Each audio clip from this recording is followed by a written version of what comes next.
So, coming off of the arcade scene, Capcom decided to create a small team with the sole purpose of developing a title just for the now growing console market. You see, before now, all their console games were really just ports of their arcade titles. But this project was meant to be more than just a mere port. Now I'm going to butcher these names a bit, but I'm going to try my best, alright? So, with the work of the director Akira Kitamura, Nobuyuki Matsushima as lead programmer, and illustrator Keiji Inafune, a new star in gaming was formed. You know, I didn't pronounce those names too bad, I don't think anyways. Anyways, a new star in gaming was formed. That's right, Mega Man! No, not that one. Yeah, that's the one. Mega Man!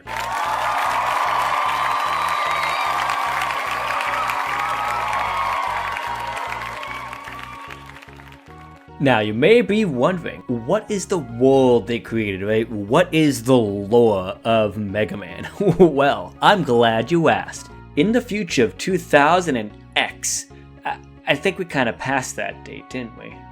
Anyways, the future, 2000X. Robots have been developed to assist in mankind. That's awesome! And it's all thanks to this Santa lookalike, Dr. Light. Now what's not awesome is that one day all the robots started attacking all of humanity. Uh-oh. Among all the explosion and the carnage are the 6 Robot Masters. These are humanoid robots created by Dr. Light to be used for more industrial purposes, you know, construction and the like. But what happened? Who could be behind this? Well, it didn't take Dr. Light long to figure it out. It was his old college rival, Albert Einstein enthusiast, Dr. Wily. Not sure what to do about Wily. Light's helper robot, Rock, offers to be transformed into a super badass kicking fighting robot to stop Wily's plans. Boom, Mega Man is born. Not the most convoluted of stories or lore, but it is a pretty decent, kid Super Sentai style story, so it fits the target demographic, you know? It does the job. Not that the game would be telling you any of the story. It's actually quite bland. The only way to get the story is from, like most games at the time, the instruction manual, or, you know, Googling. But you couldn't Google back then, so if you didn't have the manual, you just fought robots and you didn't know why. I mean, seriously, look at this. It's a blank black background, right? And it just has Mega Man right there in front of you, and underneath, press start's blinking. That's it. You press start, boom, you're in the game. No cutscene, no nothing. You're ready to start right then and there. And to be real, simplicity is often missed in modern day gaming, and I can appreciate it. But let's not sell the game too short, right? Simplicity, yes, but for the time, it was actually quite innovative. You see, once you start the game, you have the choice between all 6 stages. You can choose which ones you want to do first, second, third, fourth, fifth, or sixth. You have that full player freedom, right? But on top of that, your choice actually matters. You see, there is a rock, paper, scissors dynamic to this game. But I think it's better to show and not tell. So let's begin, shall we? First Robot Master on the list, Bomb Man.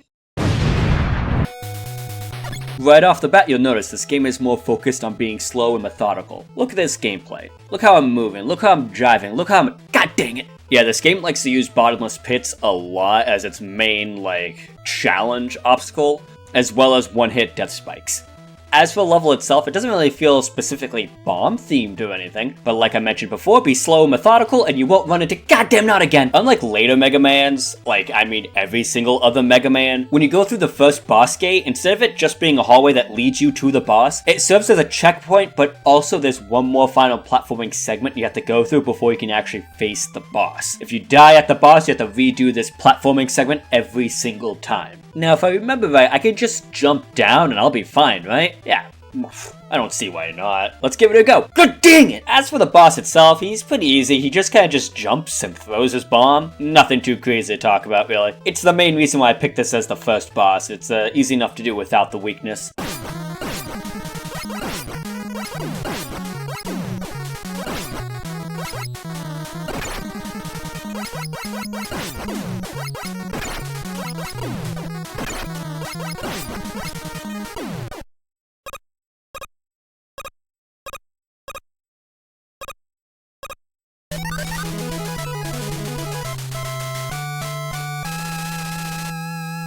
Alright, on to the next one.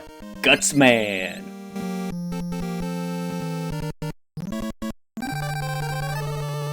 Most of this stage is pretty easy to deal with, right? But the beginning segment, ooh, the beginning segment. These little rinky-dink platforms suck to deal with, and for some reason, if you just fall, I don't know, the physics just feel wrong here. You drop like a rock.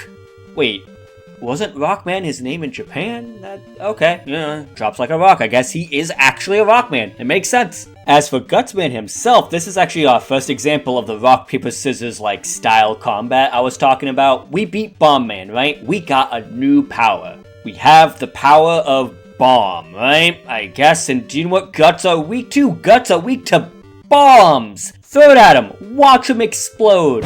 On to the next stage, Cutman's next. Unlike later games, not all the bosses here have a themed level. They all have a level, obviously, but they're not as themed as they will be in the future. So that's one thing to keep in mind as you're playing through. There's not really a cut-themed level. Ooh, what's this cute little box, huh? Oh my god, they're throwing scissors at me! Whew! Alright, with the stage behind us, we're now at Cutman himself.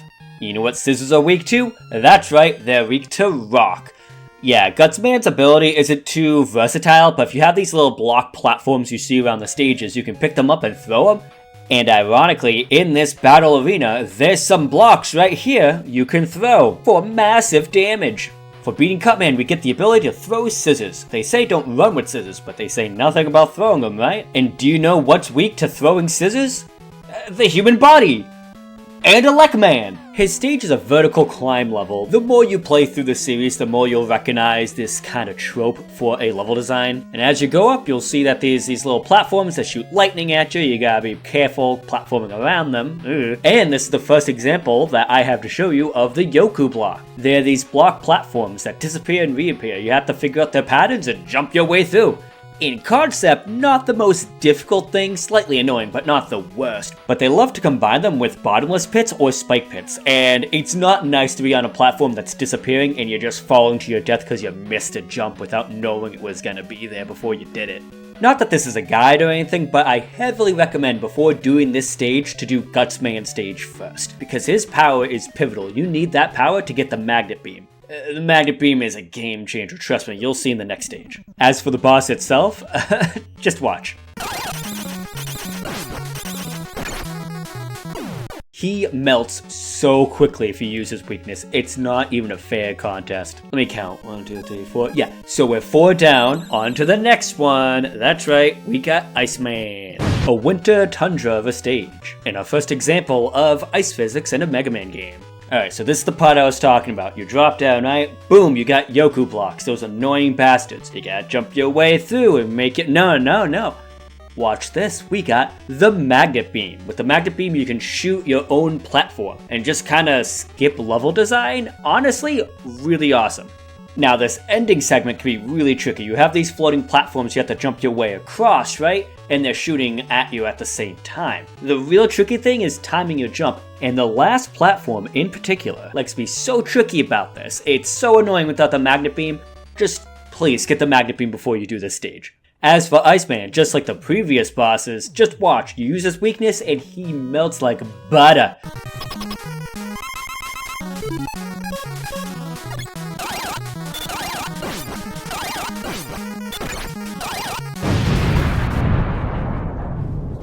It's time for the 6th Robot Master, the final of the initial 6 that you have. The big 2 obstacles you really have to deal with while going through this stage is going to be 1, the fire pillar. These things just kind of come out of the ground. You can tell where they're going to be, but it's still something to keep in mind. And then when the fire pillar goes up, then there's going to be falling fire, and you gotta be careful of those because they can be a little bit random on where they land, and it can hurt. Oh yeah, there's a boss to this stage. I forgot. With his weakness, he's so easy, you don't even have to actually fight him, you can tank it. Just shoot him down and tank every single hit. He's down in a matter of seconds.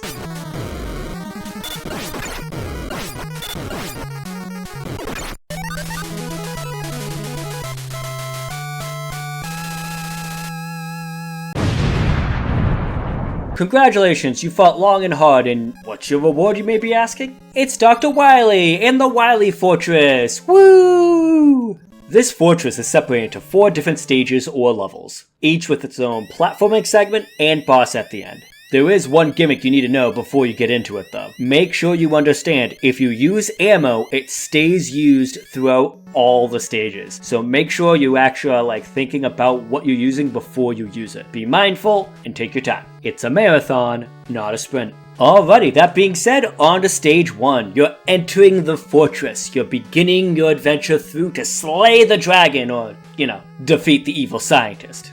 The first real annoying obstacle is these fire pillars in this cramped stairway. You can always freeze the fire with your ice, but it's so hard to get the timing right that you can properly use it to get your way through. The second annoying obstacle is this hallway with spikes all over the place and those floating platforms from Iceman stage. It's just an annoying combo to have to deal with. In the next room, not much of an obstacle, but you actually have to have Magnet Beam to make it through. Without that, you're not making it past. So if you missed it, oops, you gotta go back. And after all that, you finally reach the end of the stage. That means you're about to face the boss, the Yellow Devil. Now, luckily, this boss has a huge exploit that's very easy to abuse. In fact, a lot of bosses in this game have the same exploit. It's just with the Yellow Devil, I heavily recommend you use it. Without getting into the nitty gritty, basically you're shooting a beam, you're getting it stuck in their hitbox, and you're pausing and unpausing, allowing the hitbox to stay active. Or I guess, reactivate as you go. Meaning the attack never leaves the box, and eventually you do enough damage and you win. The next stage I never found too difficult. The big catch to it though is that you have 2 boss refights. Both Cutman and Electman are in this stage. Both easily abusable, and luckily these bosses are identical to the first time you fought them, so you're looking at the exact same strategies you used before. As for the big boss for this stage, in this case, it's a doppelganger. I always love when games do this, when you have to fight someone who's equal to you, who has the exact same abilities as you. It's a nice concept and fun to see. Now yes, this boss can be tricky, but with Thunderbeam, this boss barely remains a challenge. The big catch is that when you shoot, he jumps to dodge, but the Thunderbeam has such a nice arc that he can't actually dodge it properly and it hits him anyways. Alright, 2 stages down, 2 more to go.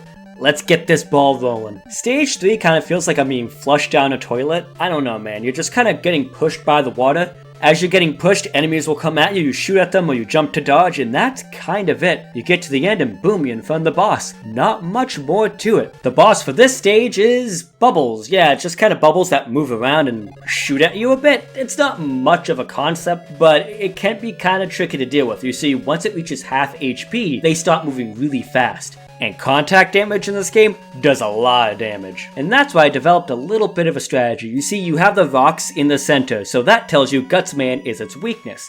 But there's not enough to kill it completely. You only do about half of its HP, which then it starts speeding up. So what I decided to do was the first half I attack with my basic weapon, and then the second half I quickly take down with his weakness. Little bit of strategy, but with that, you're done, and now you're on to Wily Stage 4, the final stage in the game. And look, he has an entire shrine dedicated to Gutsman. Honestly, I like Gutsman too, but this might be something a little more than what I can handle. Speaking of Gutsman, this stage also has that little platform from Gutsman stage that's really annoying to handle. It's not as bad in this stage, but it is something that's here. But what's important is at the end of the platforming segment, there's this little thing, right? That little thing right there. Yeah, that thing. Collect that. You collect that, it refuels all your resources and all of your HP. Totally worth getting and honestly kind of pivotal for what you have to do next. First, you have to refight the other 4 Robot Masters. Then you have to take on Wily, which has 2 forms. For the first phase, I use Firestorm. It seems to be pretty effective against him. For the second phase, I use Thunderbeam. Also seems to be pretty effective against him.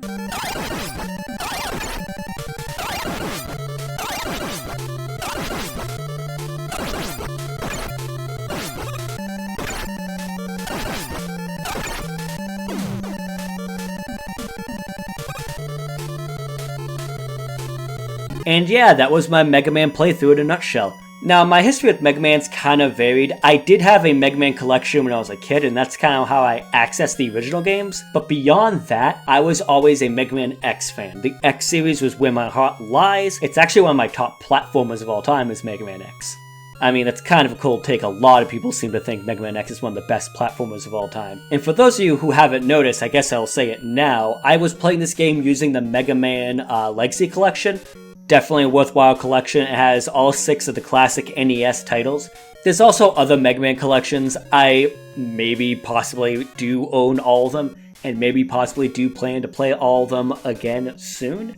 So look forward to that, I guess. But other than that, I guess do the YouTube stuff, you know? If you liked what you saw, give it a like. If you want to see more stuff like this, give a sub and ring that bell. I'm never gonna get used to saying that kind of stuff. Hopefully eventually it'll just become part of my lexicon, but as of right now, it just feels weird to say. I don't really like self-advertisement like that. But all that aside, now that that's done, unironically, please let me know what you guys thought about this game or this video in the comments below.